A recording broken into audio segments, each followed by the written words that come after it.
Olá, sejam bem-vindos ao Estação Cidadania, um podcast do DETS, Departamento de Educação e Desenvolvimento Social da Pró-Reitoria de Extensão da Universidade Federal do Rio Grande do Sul. Olá, eu me chamo Maria Luísa e você está assistindo o Estação Cidadania. Hoje a gente vai fazer uma entrevista com a Laura Pujol e o professor Luciano Costa, do jornal Onírico. Então, primeiramente, eu vou pedir para vocês se apresentarem e falarem um pouco sobre vocês, sobre a formação de vocês. Então, gente, bom dia a todos que nos assistem. Eu sou o Luciano. Quero agradecer também a Maria pela condução da entrevista. Sou professor, então, da Faculdade de Educação e do Programa de Pós-Graduação em Psicologia Social e Institucional aqui da URGS. Assim. Já sou professor, ou estou como professor, há 15 anos na universidade, e nesse meio tempo desenvolvi uma série de projetos de pesquisa, de extensão, dentre estes o Onírico, sobre o qual a gente vai falar hoje com vocês. Vou passar a palavra, então, para minha amiga Laura. Então, bom dia a todos que nos assistem, ou boa noite, ou boa tarde. Eu sou a Laura Pujol, sou psicóloga clínica, concluí o doutorado em Psicologia Social no ano passado, com esse projeto que se chama O Onírico, e trabalho e atuo como psicoterapeuta, e o projeto continua, eu e o Luciano somos editores, né, do jornal Onírico, e estamos muito felizes de estar aqui hoje, conversando, conhecendo também esse projeto do podcast. Então, espero que seja uma boa conversa. Muito obrigada, Laura. Então, agora a nossa primeira pergunta é: o que exatamente é o jornal Onírico e de onde surgiu a ideia ou a necessidade de criar esse jornal que tem uma proposta tão diferente? O jornal Onírico, ele é uma publicação experimental, ele nasce do desejo de escutar sonhos, como uma forma de conhecimento, de cuidado, de fabulação coletiva. Ele é um jornal que busca atravessar e cruzar as fronteiras assim, entre a literatura, a arte, a psicologia, a política. Ele também trabalha com questões sociais, políticas, ecológicas. O conteúdo do jornal Onírico, ele parte desse material bruto, que é o sonho, né? Então, são relatos, fragmentos, imagens que chegam através de contextos clínicos, comunitários, artísticos, e a partir dele a gente busca assim, construir um espaço de escuta, né? Dessa matéria onírica, dessa matéria tão intangível que é o sonho, né? No fundo, o onírico é um convite para pensar o sonho como uma tecnologia ancestral, né, de escuta, como uma linguagem viva que conecta subjetividades, que conecta comunidades, memórias, futuros. E como diz a Vinciane Desprez, que é uma referência nossa, os mortos não estão mortos se nós soubermos escutá-los. E assim, o mesmo vale para os sonhos, né? Eles não estão fora da vida, mas atravessam a vida, estão sempre presentes. Estão falando assim um pouco dessa concepção teórica e de como a gente imagina, assim, concepção filosófica, né, de como a gente imagina esse projeto, assim. Muito obrigada. Gostaria de adicionar alguma coisa, professor? Eu acho que para falar um pouco do contexto, né, assim, como que ele surge. Então, a ideia, acho que é importante ser dito também, reforçado, que é um projeto, é um jornal que se ancora, assim, desde o seu início na universidade. Assim. Então, é um projeto pensado no contexto da URGS e no contexto da tese de doutorado da Laura, né? E isso vem, assim, em 2019, pré-pandemia, Então, a gente começa com essa ideia de um projeto de doutorado voltado para os sonhos. Inicialmente o jornal não era assim o produto, né? Acabou virando o grande produto da tese, mas a ideia era uma investigação sobre os sonhos, assim. E com a pandemia, então, esse nosso grande pesadelo, né, se coloca sobre a Terra, inviabilizando muita coisa, assim, a presencialidade, mas também foi a pandemia, pelo menos não a pandemia em si, mas a situação em que nos situávamos, né, fez com que a gente pensasse, então, uma possibilidade de veiculação desse jornal, de produção desse jornal, né. Então, começamos a somar esforços, junto com a pesquisa veio a extensão universitária, então tem esse elo super importante, né, que a gente vai chamar na universidade, que é o tripé da universidade, que é o ensino, pesquisa e extensão. Então, o Onírico, ele surge como uma pesquisa de doutorado, se alia a uma extensão, e ao se aliar com a extensão, a gente consegue viabilizar a produção do jornal, inclusive em sua versão impressa, né? Assim. E desde lá a gente tem contado com muitas parcerias, assim, com as pós-reitorias de pesquisa, de extensão, com os programas de pós-graduação, que têm também possibilitado a produção desse jornal e a veiculação gratuita do mesmo, assim. Algumas coisas a gente vai falar ao longo dessa entrevista, algumas outras coisas, mas eu acho que, de início, é importante que isso fosse dito, assim. Então, nasce no coração da universidade pública e se mantém ainda no coração da universidade pública, só que agora a gente está tentando pensar alguns tentáculos aí, né? Alguns tentáculos e atingindo outros setores aí da sociedade. Muito obrigada pelas respostas. Então, nossa próxima pergunta é, assim, introduzindo. Eu, como estudante de jornalismo, quando eu fui estudar o jornal, fui ler as edições, é completamente diferente de tudo que eu já vi, porque é uma linguagem que tu vê, parece uma notícia, só que é completamente fora do comum, justamente porque são sonhos, né? E é muito, muito legal, muito interessante. E eu queria saber, dessa forma, qual é o objetivo do jornal? Essa pergunta já foi mais ou menos respondida pela Laura, mas ele busca, de alguma forma, entreter, tentar informar de alguma forma, provocar reflexão. Quando vocês pensaram e estavam formulando o jornal, qual era o principal objetivo de vocês? E qual é ele atualmente, já que o jornal já teve diversas edições? Num primeiro momento, assim, a criação desse jornal partia de um desejo e também de uma necessidade, digamos assim, psicológica, de lidar com o tempo, com o porvir, com o tempo que intensivamente nos colocava diante do absurdo, diante da...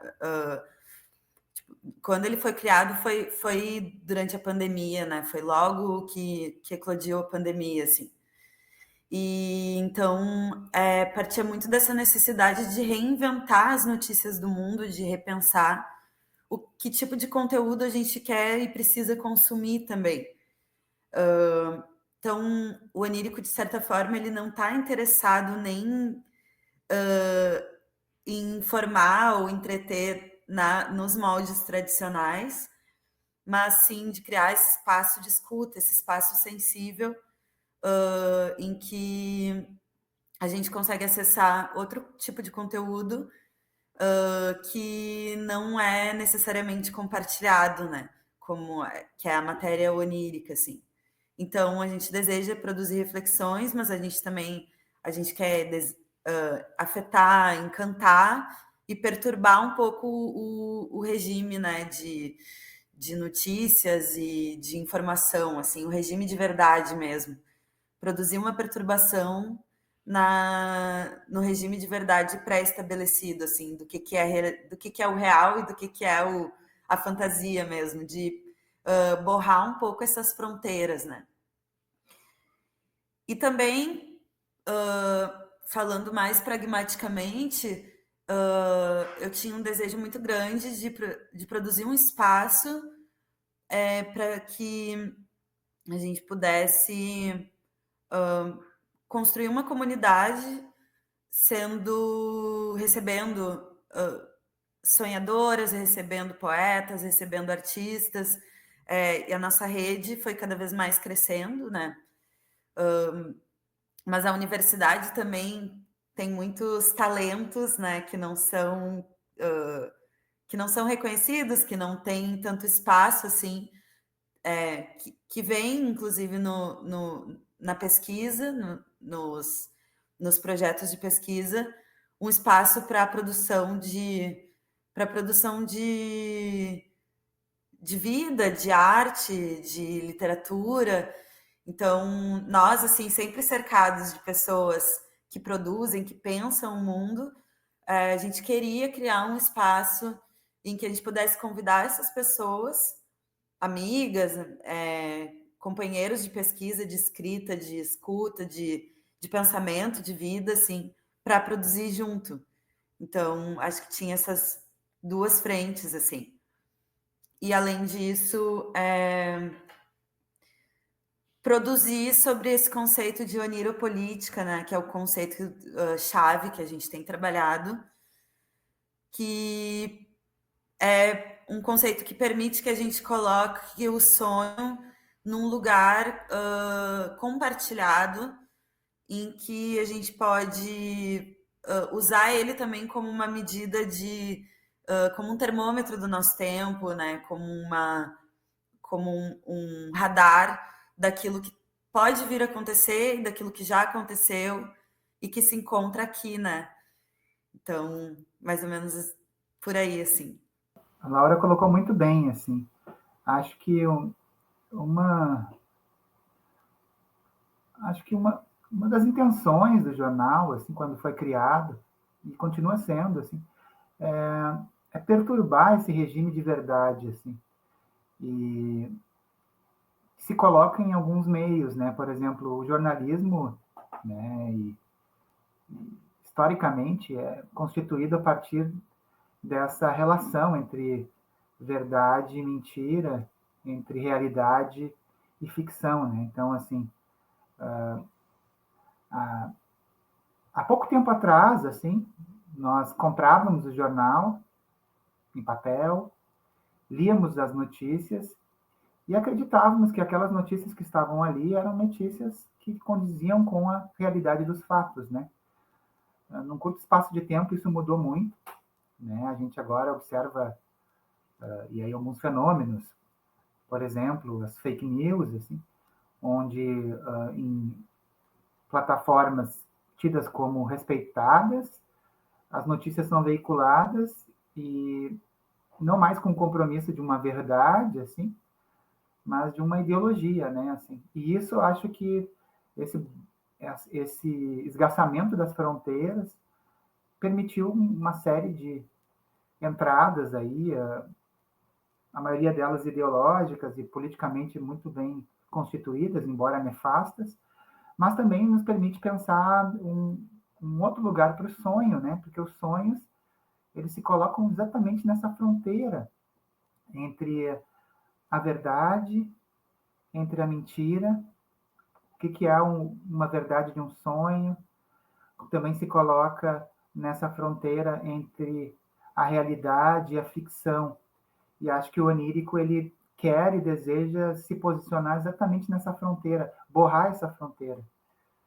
E fazendo uso da linguagem jornalística, que historicamente, como eu disse, ela é aliada a esse regime de verdade, né? Então, assim, inevitável que, ao colocar os sonhos numa plataforma jornalística, assim, o absurdo vai vir à tona, o risível vem à tona, o caráter, a ironia vem à tona, que são características muito fortes do jornal. Não que o jornal queira, por si só, ser um jornal de entretenimento, mas a gente sabe que ele é lido de tal forma. Mas a ideia é ser um entretenimento que possa, a partir dessa lógica onírica, fazer com que os sujeitos reflitam sobre o que está acontecendo na vida deles, no mundo, e de certa forma, ativar o que a Laura chama de oniropolítica, né? A Laura e alguns autores têm chamado de oniropolítica, né? Essa política dos sonhos, essa política atiçada pelos sonhos, assim. Então, acho mais ou menos isso que a gente tem tentado pensar com o nosso onírico, assim. Então, agora eu gostaria de perguntar para vocês o que exatamente são os sonhos e vocês têm alguma maneira, alguma dica para ajudar as pessoas a lembrar melhor deles? Tem alguma maneira que isso possa acontecer, que geralmente a gente acorda, aí a gente lembra, aí a gente esquece, aí no meio do dia a gente lembra e é sempre uma coisa, uma memória tão estranha que ao mesmo tempo que ela tá lá, ela foge e ela se altera. Essa é a grande pergunta. Grande pergunta.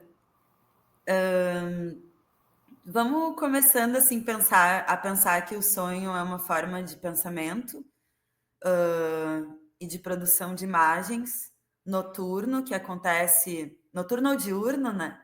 Mas noturno por ser no regime do sono, por acontecer durante o regime do sono. Então, a gente está aqui se referindo ao sonho como aquele que acontece ao dormir, porque a gente também poderia estar se referindo ao sonho como desejo, né? Ou como aquilo que a gente almeja para nós. Então, a gente trabalha com o sonho sob o regime do dormir, né?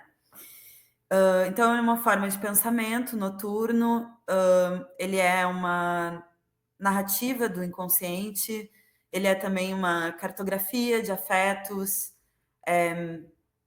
e ele é também uma forma de escuta, né? Uma forma de escuta das profundezas e das superfícies do tempo, dá para pensar assim. Eles também podem ser compreendidos como uma tecnologia de conexão com saberes ancestrais, com traumas não elaborados, como poesia, como fabulação, como, enfim. Eu gosto de pensar o sonho a partir de uma perspectiva bem ampla, assim. A gente também pensa nele através da ciência, né? A gente sabe que todas as pessoas, quando dormem, não só as pessoas, mas também os animais, né? Hoje se sabe que muitos animais sonham. Então, o sonho ele está relacionado com períodos de quietude temporária, né? Então, todos os seres que experimentam quietudes temporárias, eles também sonham. Então, não é um privilégio dos humanos, né? O sonhar, assim. E acho que vou passar a palavra para o Luciano para ele complementar, assim, sobre o que é o sonho, para a gente passar para a segunda parte, que é como lembrar deles. Eu acho que isso é uma segunda questão, assim. Muito bom, Laura. Assim, eu acrescentaria pouca coisa. Assim, diria que o sonho, se a gente for fazer um cálculo assim, do quanto a gente sonha em uma vida, e eu já fiz esse cálculo, assim, um somatório, dariam anos e anos de sonhos ininterruptos, se pegássemos os nossos sonhos, sabe? Porque sonhamos 4 a 5 vezes por noite, né? Se somássemos esses sonhos, o tempo, chegaríamos a anos da nossa vida vivendo essa realidade onírica. Então, eu diria assim que o sonho não é pouca coisa na vida da gente. Não é somente algo que a gente não lembra ou lembra muito pouco, mas é algo que a gente vive durante anos da nossa vida. Então, isso que aí já desloca muito o lugar ou o valor dos sonhos no que a gente pensa ser, enfim, no que a gente pensa representar assim, na vida da gente, né? Assim. Os sonhos também têm um outro elemento que é, a Laura falou um pouco do tempo, né? Mas os sonhos nos conectam à nossa ancestralidade. Então, quando a gente sonha, a gente não sonha somente com a gente ou com a vida que a gente está levando no aqui e agora, não somente com as pessoas com as quais a gente convive ou conviveu nesse curto espaço de tempo chamado nossa vida, mas a gente também sonha com os nossos ancestrais, né? Sonha com aquilo que não fomos, mas que nos faz parte. E alguns autores e culturas vão dizer que a gente sonha, inclusive, com o que a gente pode vir a ser. Não necessariamente com um futuro ligado à nossa própria vida, mas um futuro ligado à nossa espécie, né? Ao nosso território, à nossa espécie. Então, tem esse elemento que é muito importante e que os estudos contemporâneos sobre o sonho têm ajudado muito a gente a desmistificar esse lugar assim, do sonho como apenas uma propriedade privada do indivíduo, sabe? Como se todos os símbolos e signos e imagens produzidas no sonho dissessem respeito apenas àquela vida daquele sonhador, né? Não, esses signos, essas imagens, elas dizem respeito também a um coletivo. E isso a gente observa, por exemplo, no onírico, né? Assim, quantos elementos, né, Laura, aparecem, que são repetições, assim, que aparecem em sonhos de diversos sujeitos em diferentes lugares, né? E que estão ligados a um contexto social, econômico, geopolítico, né, sanitário. Então, eu diria que acrescentaria isso, assim, a exposição da Laura, assim. Vocês recebem diversos sonhos e de onde vêm esses sonhos? Como é que vocês coletam eles? Como alguém que gostaria, né, de mandar um sonho para a Niri pode fazer isso? E alguma dica para as pessoas lembrarem dos seus sonhos de uma maneira melhor? Isso me lembra uma matéria que o Luciano escreveu na primeira edição do Jornal Onírico, que a manchete era: "Você é do tipo que não consegue sonhar? Tente primeiro dormir", né? Assim, o sonho, para ele ser rememorado, a gente pode desenvolver algumas metodologias, assim. Por exemplo, hoje em dia a gente acorda, por exemplo, muito rapidamente já com o despertador, pega o celular ou já acorda e já vai para o mundo, assim, né? Com muita pressa. O nosso tempo hoje, ele é um tempo de muita pressa, de muita correria, de muita agitação, muita informação ao mesmo tempo, né? Então, uma maneira de ativar essa memória onírica, assim, é, por exemplo, acordar com um pouco mais de calma, reservar pelo menos alguns minutos para se conectar com essas imagens que vieram durante o sono. Então, não só assim, isso de a gente também vai falar sobre como registrar os sonhos, que é muito importante também como uma forma, como um método, né, de rememoração, é manter um registro desses sonhos, ter um caderninho ou um sonhário, né, o nome do caderninho específico para anotar sonhos, assim. E hoje em dia tem até aplicativos, né, muito legais, assim, para fazer esse registro. Então, a gente acredita que essas tecnologias vêm para nos ajudar, assim, o registro dos sonhos em caderninhos, o relato do sonho quando acorda também, contar os sonhos no café da manhã.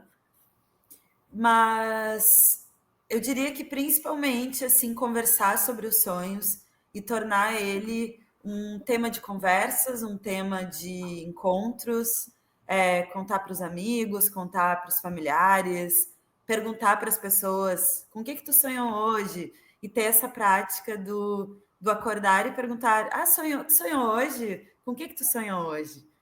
E isso por si só já faz com que essa matéria se agite e venha à tona, né?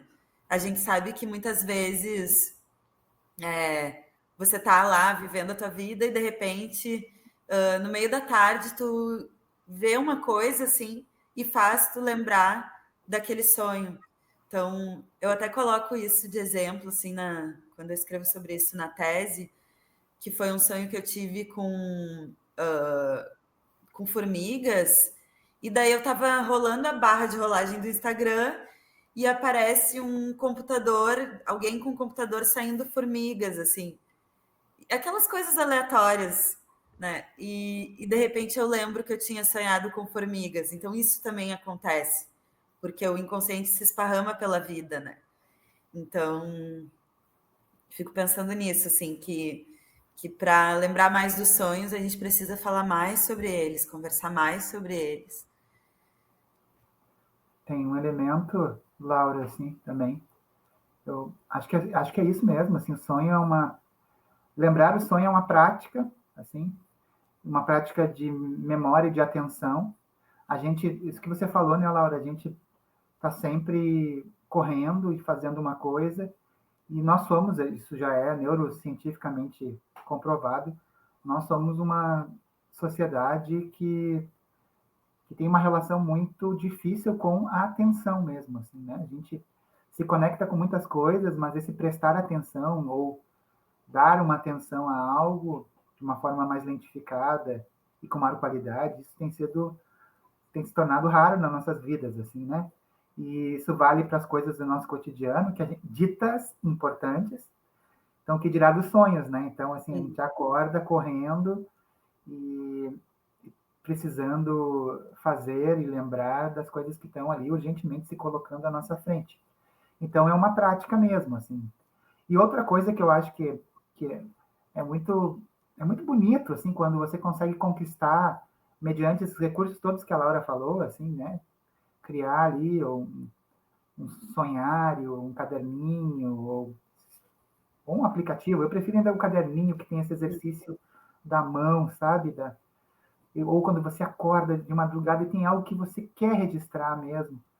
Às vezes é melhor não registrar para continuar dormindo, mas assim, se você quer registrar, você acha que aquilo é importante, ter aquele caderninho do lado, e às vezes não é nem no domínio da palavra, no domínio de um desenho, de uma garatuja, qualquer coisa que dê conta dessa sensação, desse afeto que o sonho produziu, assim. Então, isso é uma prática. E quando você começa a desenvolver essa prática, como toda prática, assim, vou fazer uma analogia bem grosseira, assim, sei lá, você começa a querer fazer uma academia, no começo você está odiando aquela academia, assim, você blasfema aquela academia toda vez que você tem que ir, mas passa um tempo, você começa a desejar, você começa a conhecer melhor ali, estabelecer uma relação com os exercícios ou com as próprias pessoas que frequentam aquilo. Isso vale também para o sonho, né? Assim, então, daqui um pouco, você começa a criar gosto por esse exercício, e eu acho que é um elemento super importante, é você querer sonhar. Você vai dormir, e aí até a tua qualidade do sono ela pode se tornar melhor, porque você dorme não querendo apagar, que é o que a gente costuma fazer, ainda mais com o uso de indutores de sono, que a gente tem usado bastante, utilizado bastante quanto sociedade, mas ir dormir, mas não para querer apagar, mas para entrar nessa aventura onírica, sabe? Cada pessoa já viveu isso, assim, quando tem uma sequência de bons sonhos, às vezes vai dormir querendo sonhar aquilo, né? O oposto também ocorre, né? Não querendo sonhar quando tem uma série de pesadelos, mas no caso, assim, se você começa a desenvolver essa prática, a tendência é que você consiga ir rememorando e montando fazendo, como a Laura disse, uma cartografia onírica, assim, onde você passa a querer desejar sonhar para ampliar essa cartografia, sabe? E aí eu acho que você entra num ciclo muito bonito, assim, de autoconhecimento, que é essa investigação dessa realidade que eu falei para vocês que nos pertence, que são anos e anos oníricos, você montar uma cartografia, montar esses mapas, né? Ver que regiões são mais próximas, né? Que sonhos como regiões, uma série de sonhos como regiões, quais regiões estão mais próximas nesse momento, quais regiões estão distantes, o que de uma região vem para outra de um modo abrupto e inesperado, assim. Então, acho que é um pouco isso, assim. Mas, claro, cada um vai desenvolver a sua técnica, mas acho que se seguir esses caminhos é um bom começo, assim, para poder lembrar dos sonhos, assim. Tem uma coisa, assim, do que vai acontecer hoje, né? Quando eu for dormir, assim. Qual será a aventura dessa noite?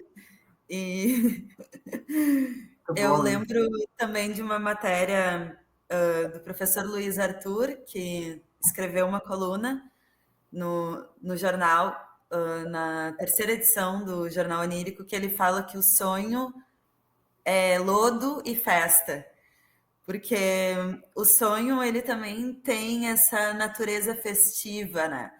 E a festa é um tema, né, dos sonhos, assim. É a festa estranha, que acontecem coisas... Essa noite eu sonhei que eu estava numa festa muito esquisita, assim.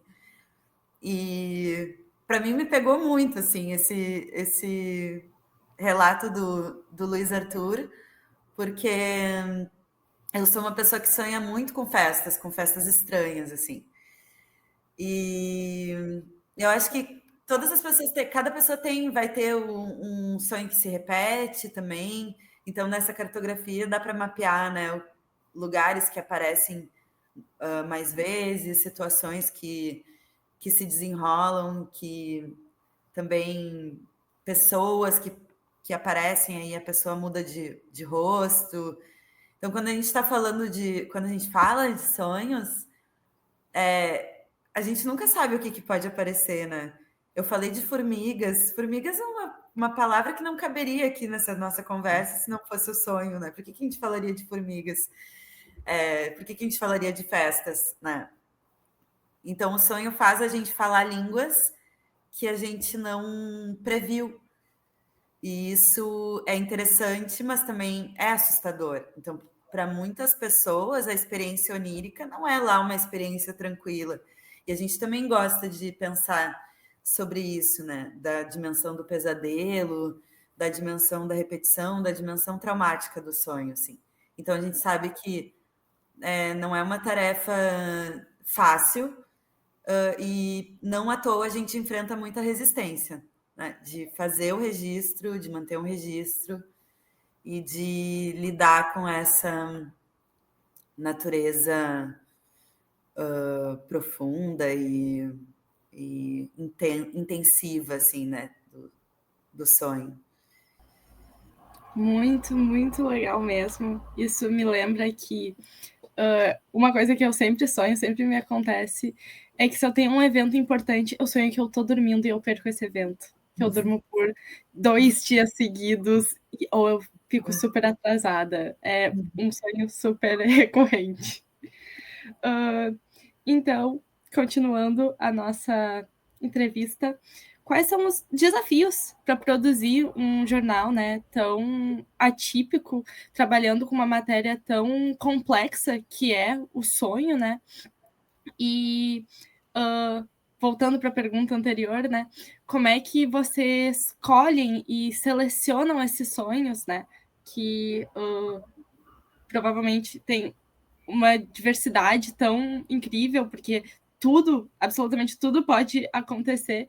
E como vocês fazem para transformar sonho, que é uma coisa tão abstrata, em um texto, em uma matéria, em tornar aquilo algo palpável? Posso começar, Laura? Claro. Não, os desafios, assim, eu acho... Eu vou falar de uma coisa bem institucional, assim, tá? Depois a gente tem os desafios que são mais da produção mesmo, assim. Mas eu acho que o desafio que a gente tem sempre, e com projetos de cultura, assim, é a questão do recurso, de financiamento, assim. Então, a gente tem tido a sorte de todos os jornais, essas 4 edições, terem sido financiadas pela URGS, né, na impressão, mas a gente sabe também que um jornal não é só a impressão, é distribuição, enfim, é veiculação, e isso também envolve custos, né? Então, o nosso desafio atual, um dos desafios é que o onírico possa ser autossustentável, assim, né? E como fazer isso? A gente tem tentado se articular aí, e tentando encontrar meios. Então, primeiro, eu acho que o recurso, ele o primeiro impasse aí, dificuldade é relativo a isso, assim, né? Os recursos mesmo para manter um projeto cultural no ar, assim. O segundo, acho que um desafio também é a questão do capital humano, né? Assim, nós tivemos acho que competência e muita sorte de ter pessoas muito boas e queridas próximas da gente. Todas ligadas, quase todas, agora não, nem todas, mas boa parte ligadas à universidade. Então, bolsistas de pesquisa, bolsistas de extensão, colaboradores, colaboradoras, em sua maioria vindos da universidade, que também nos ajudam de uma forma absurda, assim. Porque daí o terceiro desafio que eu coloco, assim, é que nem eu e nem Laura viemos da área do jornalismo, né, assim. Então, nós tivemos apoios, assim, de colegas jornalistas no início, assim, mas, assim, tivemos que aprender a nadar nadando, né, assim. Então, o que a gente imaginou no início era uma coisa e a gente foi se deparando com a produção do jornal com uma outra coisa ainda mais complexa, assim, que passou que fez com que a gente se aproximasse do jornalismo e tentando entender essa linguagem tão maravilhosa, importante, né, assim, e adaptar isso ao nosso projeto, que é um projeto jornalístico, mas também é um projeto artístico, que envolve subjetividade, psicologia, assim. Então eu coloco esses três assim desafios assim de antemão, assim, que é a questão do capital econômico, assim, a questão do capital humano e esse desafio de entrar numa linguagem que não era a nossa, né? E não é assim, mas que com esses anos a gente acabou aprendendo alguma coisa, assim. Acho que de início assim é isso. Passar a palavra para a Laura, então. É muito legal, assim, se a gente pega o jornal desde o início, como a gente imaginou ele e o caminho que ele foi trilhando até a gente chegar num projeto gráfico que a gente imagina. Como eu acho que a nossa pergunta é tentar elaborar de novo. Como materializar a imaginação, né? É uma das nossas perguntas, assim. E aí, esses tempos eu estava pensando da onde que sai também essa ideia do jornal e aí eu me lembrei que quando eu fiz um dos primeiros estágios, assim, eu pesquisava e abria muitos jornais antigos. Os Correios do Povo, de 1830, e documentos históricos antigos também. Então, eu acho que isso, de alguma forma, ficou no meu inconsciente.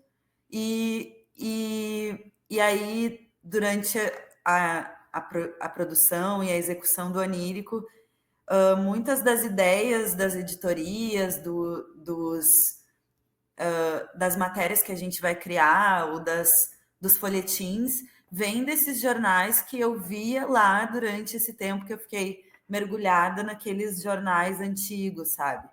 Então eu consegui rastrear isso depois de um tempo, assim, para entender. Mas eu tenho uma grande paixão pelo jornalismo, era uma segunda opção de curso, assim. Na verdade, era a primeira, daí depois eu fui para psicologia, né? Então, falando um pouco assim, é uma paixão pessoal, de certa forma, assim, pela diagramação, pela materialidade do papel, que amarela com o tempo, assim. Então, a gente tem muito disso, assim. E aí eu também queria falar um pouco sobre como que é uma pergunta muito importante, assim, como que a gente recebe, né, os conteúdos oníricos, assim. Então, a gente tem um e-mail do projeto que está sempre aberto para receber. Depois a gente pode colocar todos esses links, assim. Então, tem um e-mail que sempre fica aberto, o oníricojornal@gmail.com, para receber narrativas oníricas. E a gente também abre chamadas temáticas, né? Porque cada edição tem um tema. Então, a gente abre essas chamadas e, de alguma forma, quem contribui para o Jornal Onírico, ou quem já conhece, já sabe como que funciona a linguagem do jornal e já tem escrito os seus sonhos, até mesmo no formato de matérias, o que foi uma surpresa para nós. Porque no início a gente recebia esse material mais bruto, do tipo, eu sonhei com tal coisa, ou eu sonhei que... E agora a gente tem recebido os materiais já nesse formato em terceira pessoa, né? Então, com manchete, com chamadas, com imagens. Então, está cada vez ficando mais tranquilo, assim, de produzir as matérias, porque as matérias já chegam nesse formato jornalístico, assim. E a gente também faz encontros, né? A gente faz oficinas, faz encontros, nos quais a gente coleta sonhos e recebe sonhos. Mas um dos desafios é também o tratamento desse material, a curadoria desse material, porque chegam conteúdos incríveis e a gente precisa selecionar, nem tudo cabe no espaço do jornal. Então, a gente tem um arquivo enorme de sonhos ainda não publicados, por exemplo. Muito, muito legal. Encaminhando agora para o final da entrevista, queria perguntar quais são as perspectivas futuras do jornal. O professor ali já falou que a ideia é que ele seja autossustentável. A Laura também disse que tem um material muito grande que ainda não foi publicado. Vocês pretendem expandir a publicação, publicar com uma frequência maior, fazer mais edições, talvez publicar matérias, sonhos avulsos, para poder compartilhar essa gama maior de material que vocês recebem? Eu posso começar falando de alguns sonhos assim que a gente tem. Desde esse ano, a gente começou a tentar olhar para aquilo que a gente ainda não tinha conseguido fazer e que está no nosso horizonte de desejos, assim. Considerando as pessoas agregadas, artistas que estão perto de nós já desde o início, né? Então, a gente criou nesse último ano um novo produto cultural, assim, que foi apresentado durante o nosso lançamento, que foi a primeira vez que a gente fez um lançamento físico do jornal. E a gente criou um programa de rádio que se chama Cidade Onirofônica. E esse, que é um espetáculo, assim, é como se fosse um programa de rádio ao vivo. A gente apresentou pela primeira vez na Casa Baca, que fica ali na Cidade Baixa, que é um espaço de cultura e arte. E a gente tem a ideia de reapresentar esse espetáculo, assim. E também, a partir disso, produzir daí um podcast, porque a gente tem pensado muito nas questões de acessibilidade, né? Principalmente porque o jornal, ele não é acessível, né? Por exemplo, para pessoas cegas, para pessoas não videntes, né? Então, a gente gostaria muito de trabalhar melhor a questão da acessibilidade. Então, isso é um dos desejos, assim, uma das coisas que está no nosso horizonte de desejos, assim. E agora a gente também, para nos ajudar nessa questão da viabilidade financeira, a gente criou um Apoia-se, a gente também criou uma plataforma, né, de financiamento coletivo, assim, nos quais a gente está querendo fazer a criação de uma newsletter, que seria uma publicação mais com uma frequência maior, que seria bimestral ou mensal, com conteúdos oníricos, assim. E também continuar produzindo a edição anual, que é um grande trabalho, assim, para nós. A gente ainda não sabe como aumentar essa frequência dessa edição do Jornal Onírico impresso, né? Porque ele realmente tem 16 páginas, então ele tem muito conteúdo, são muitos textos, tem mais de 40 colaboradores cada edição, então o nosso objetivo é conseguir manter essa edição anual sendo produzida, assim. Enfim, outros braços vão se desenvolvendo a partir do desejo dos nossos colaboradores, das nossas bolsistas, mas temos ideias, assim. Agora eu queria ouvir também do Lu, o que ele tem pensado, o que tu tem pensado, Lu? Não, acho que você disse tudo, assim. O que eu acho que é importante, assim, para quem está nos assistindo, assim, que estamos abertos a colaborações, não só colaborações relativas ao envio de sonhos, mas também colaborações técnicas, né? Colaborações técnicas em que sentido? Assim, daqui a pouco você tem o desejo de participar do projeto, colaborando nas questões mais ligadas a visuais, ilustração, revisão de texto, no que for possível, assim, a gente está também abertos, assim, então é só entrar no e-mail do nosso jornal, do projeto, que está na tela aqui, e também nas redes sociais, né, sobretudo no Instagram, também podendo acompanhar e entrando em contato com a gente, assim. Mas de antemão, assim, o que a gente faz, assim, institucionalmente, academicamente, é tentar assegurar essa produção anual do jornal. Como a Laura disse, não é pouca coisa, dá um trabalho e tanto, mas que a gente tem conseguido e vamos continuar conseguindo, se tudo der certo, ao longo dos próximos anos, assim. Então, a chamada é para que você que se interessou pelo jornal possa entrar em contato com a gente e colaborar, fazer parte desse projeto com a gente, assim, tá bom? É isso. Muito obrigada. Agora que a gente está bem no finzinho da nossa entrevista, eu gostaria de saber se tem alguma coisa que vocês gostariam de adicionar, que não foi perguntado, ou algum recado. Não, da minha parte, eu quero agradecer a possibilidade, tá, de poder divulgar esse projeto onírico. Tantas coisas a gente faz na universidade que a universidade acaba não conhecendo, e acho que é a maioria das coisas, na realidade. Então, ficam muito restritas a uma pequena comunidade, assim.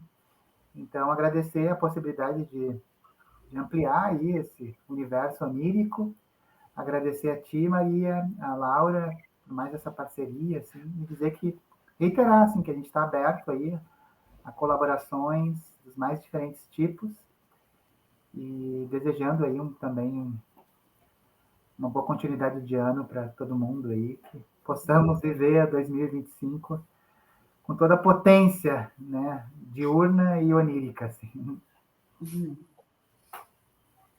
Queria agradecer também o convite, a gente poder falar desse projeto que a gente faz com tanto carinho, assim, né? E então agradecer também as perguntas muito bem colocadas, assim, permitiu que a gente pudesse conversar e imaginar junto, assim. E é isso, dizer para o pessoal acessar o Jornal Onírico lá através das redes sociais. E todas as edições são disponibilizadas de forma digital, então é só entrar lá na página do projeto e baixar as edições. E pode entrar em contato com a gente também para adquirir as edições anteriores. E a gente está super aberto sempre a receber sonhos, a sonhar junto. E é isso. Então, muito obrigada. Agora a gente finaliza a nossa entrevista. Muito legal poder conhecer o projeto de vocês e poder ficar sabendo mais sobre ele, sobre os bastidores dele.